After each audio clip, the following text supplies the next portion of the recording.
Hey, Orchinistas! Welcome to the channel Forever Orchids. My name is Tracy.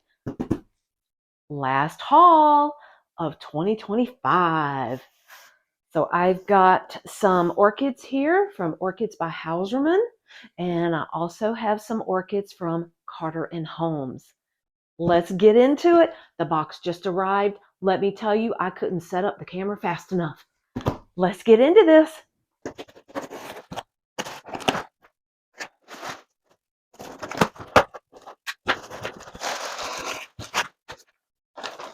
And then there are culture sheets. Love that. They're so good about that. Oh, and then because I have not ordered mounted orchids before, I have this little thing here talking about watering and misting them every 1 to 3 days. And never had that before. I guess because they have Phalaenopsis culture.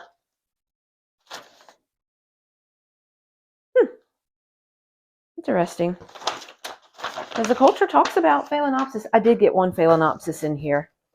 Alrighty, I'm going to get the plants out. Ooh, they're a little chilly.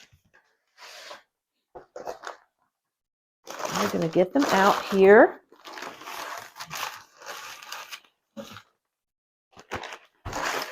Move this box out of the way. And we will get started unwrapping them. These over to the side. Okay, let's get started. This is definitely one of the mounted ones. I can feel the little shingle. They mount their orchids on cedar shingles.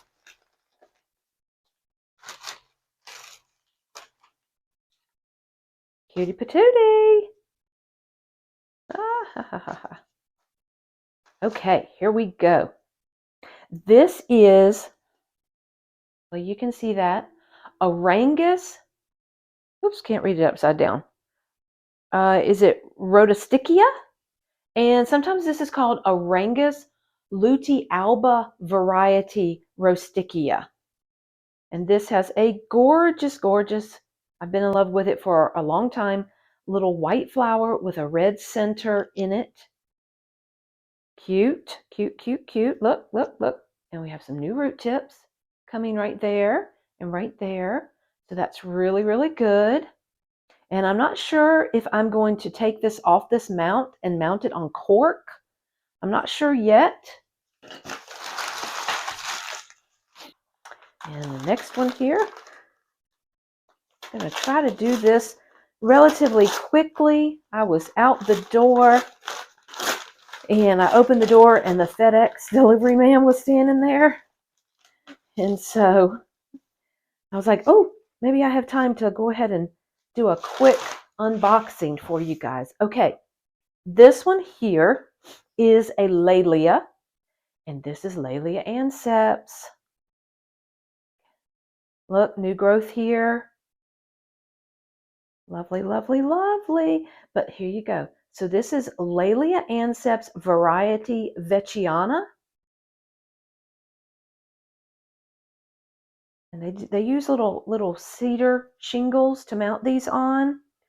And there again, I am not sure whether or not I'm going to take it off of here and put it on cork.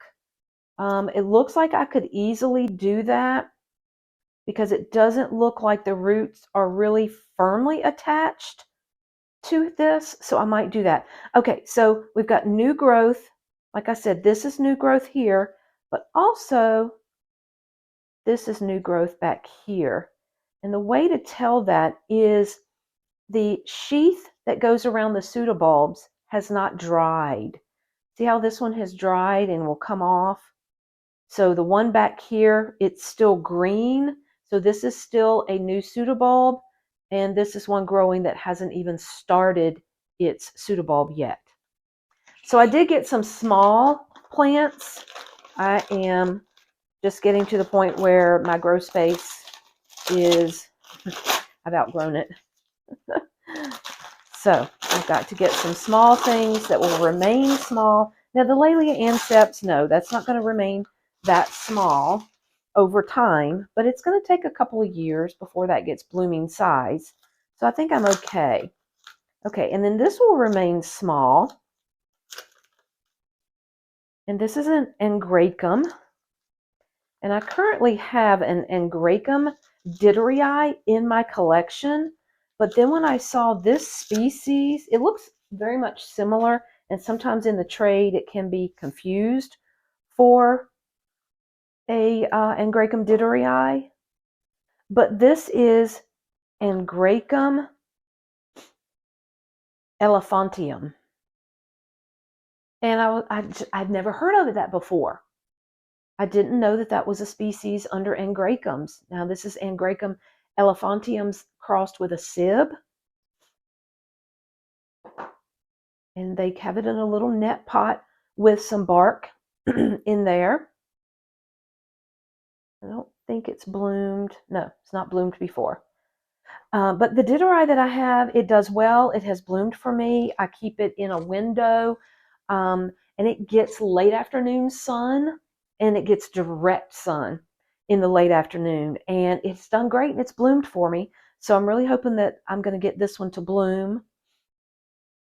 Okay, I'm going to keep going on the small ones before we get into these big ones over here. Whoop, almost dropped it.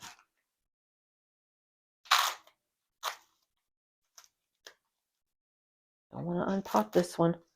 Sometimes you get too fast and the paper here will start to unpot the orchid. Okay, I used to get Hauserman's catalogs mailed to me decades ago and wish I still had them. And I would sit on the front porch and just sit in a porch swing and just go through that catalog. And this is one that I have drooled over and wanted for decades. And they have little seedlings of it now. And this is Cattleya Jose Marti, Mother's Favorite. This is a cross between Cattleya Bow Belt and Bob Betts. And it is a spring blooming white Cattleya. So I would consider this to be an heirloom Cattleya. And yeah, it's a little seedling. It's going to take many years before it grows. Hopefully, but like I said, I'm trying to do some small seedlings right now for my grow space, but I'm tickled to death to finally own one of those.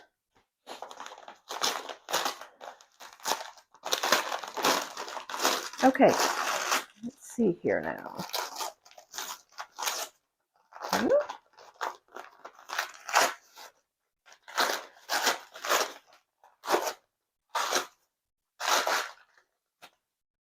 Alrighty, then I got another Tolumnia. I love those little things. Whoa! Okay. In spike she is. Nice. Nice, nice, nice. Oops, oops, oops. Try to get some of this paper off. Okay, look at that. You see that there? I'll put it maybe up against my arm and you can see the buds there. So this is Tolumnia Jarak Flyer, and this is pastel pink. See if that camera will focus on that, I hope. And they always put Tolumnia's bare root in little net pots. And then what I end up doing is potting them into terracotta pots with sphagnum moss. And I think I can just probably take this off. They just had this spike in there, or stake in there, for packing purposes. But you can see it's in a little net pot here. And I will take it out of the net pot and pot it up into a terracotta pot with sphagnum moss. And I find that my Tolumnias do very well that way. And I probably won't do that to this one since it is in bud. It's already been stressed from its shipping, and I don't want the buds to blast. Okay, I'm kind of setting these down in front of me, which might be out of view of the camera. Okay, let's get into these big ones here. So I did order a mature size Cattleya, and I ordered a Phalaenopsis. So we're down to the last two. So let's see what this one is.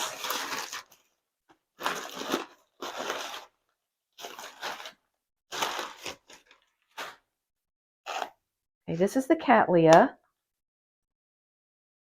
And so I think this is a really nice white Cattleya. And I think, I haven't done my research extensively, but I do think these are coming Thailand or Indonesia. No, India. I'm trying to remember. I know I know I've seen these online from a particular grower. I just right now can't think of that while I'm trying to do this video really fast. This is RLC Shinafat Diamond White Swan. And one of the things that they talk about, or I have seen online with the little bit of research I've done, is that this plant will remain compact. In other words, it will remain tight between the pseudobulbs. And here's a new growth on it right here. And they remain relatively short, but then have this gorgeous, look at this flower, then have that gorgeous, gorgeous white flower. I don't know, I'm just kind of into white Cattleyas here lately, so I've gotten quite a few now, several seedlings. I do have a Bob Betts White Lightning, and now we have the Jose Marti, and then this one, the Shinafat Diamond. I'm trying to think if there's any other. I have a Semi-Alba. Nope, I do have another white Cattleya that is mature size, and that is Honeywell crossed with Mossy Eye, an unregistered hybrid. Okay, here is my Phalaenopsis that I got. And I used to have a Phalaenopsis over 30 years ago, almost 30 years ago, about 29 years ago. I had a Phalaenopsis that it looked just like this, okay? And that one was called Plantation Imp, Phalaenopsis Plantation Imp, IMP. And it had beautiful white flowers with a light blush in the center of the petals. And over time, I ended up losing it. Now, that particular plant, it was never Maricloned. I couldn't even find where anybody had hybridized with it. But I just thought it was great. And those were the days. I bought it in Florida. And those were the days that you could carry your plants in your lap back home with you. And I did that. So this looks just like it, but this is Phalaenopsis. Now, their website has a different name, so I've got to figure out what this is actually called. This one says Phalaenopsis Star Cute Pinky with a cultivar M261. And that is not a registered registered name. And I'll put down here on the screen, right down here, what Hauserman had it also listed for on their website. But look, two spikes. Isn't that awesome? It is absolutely wonderful. Okay, that is it for the Hauserman haul. Now let's get ready for the Carter and Holmes haul. The Carter and Holmes box has arrived. Let me tell you what happened. I got no notification that this was going to be delivered. So this sat in the mailbox overnight. We got down to 38 degrees. So I'm a little concerned. Keep from heat and cold. Literally this morning, I have found out that this box was delivered the day before, and yet tracking still showed tomorrow. I don't know what happened here. So I had no idea this was in the mailbox. That's not good, so I'm a little concerned. Now, this is a relatively thick box, and hopefully you can see down in there, I went ahead and opened it. Both of my plants are here. They're wrapped in paper, they're wrapped in bubble wrap, and there was another layer of cardboard in here and a little bit of paper down on the bottom. I'm hoping that the temperature inside the box did not get to 38. I feel like it was insulated and I should be okay. Now, I did get a Laelia Ansep cross in this package, so that can go down and take temperatures into the 40s. So I'm not really concerned with that one. However, I am concerned about the other one that was in here. So let's get these out of here now. And also, the worst part is this is damp. If they had remained dry, I would have a better chance of them being being tolerant of the cold. Now, the plant itself is cold. Oh, very concerned about that.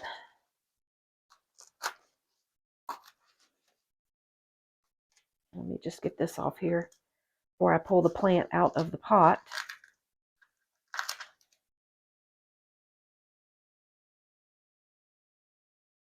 Okay. And this was the Laelia Ansep cross. Yeah. So this is LC Coastal Splendor. And you can see the cross here. I hope that the camera is focusing on it. Maybe it will focus now. We're going to have to watch these very carefully. This is the newest growth here.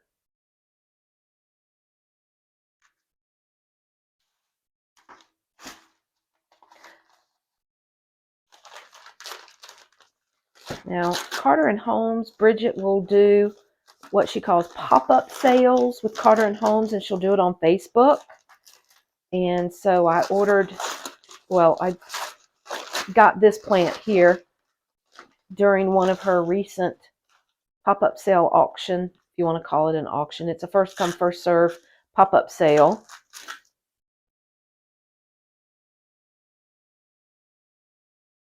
Okay, move all this out of the way here.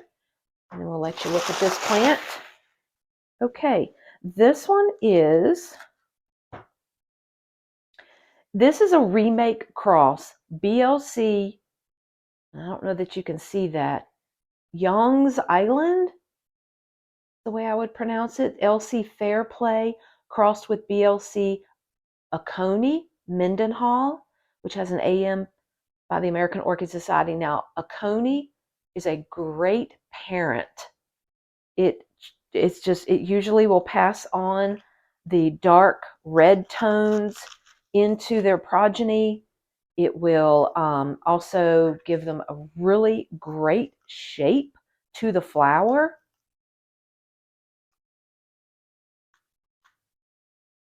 Now, this is a seedling cross.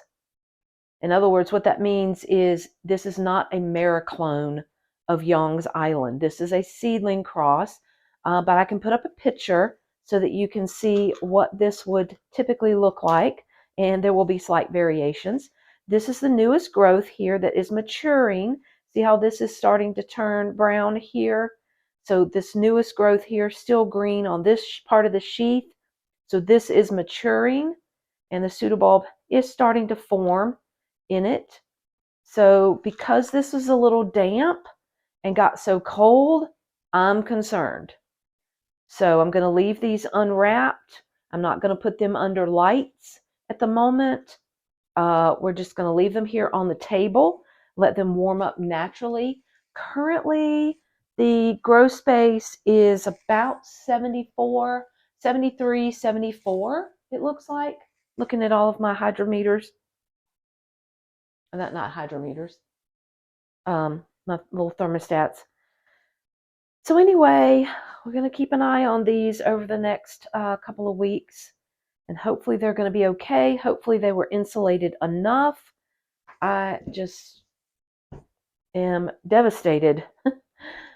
No, I'm not devastated. I'm very concerned and disappointed that I did not know that these were delivered yesterday in the mailbox. So that is it for this haul. This is going to be the last haul of 2025. So I will obviously keep you guys updated on all of my orchids. And until next time, guys, happy orchid growing. Bye.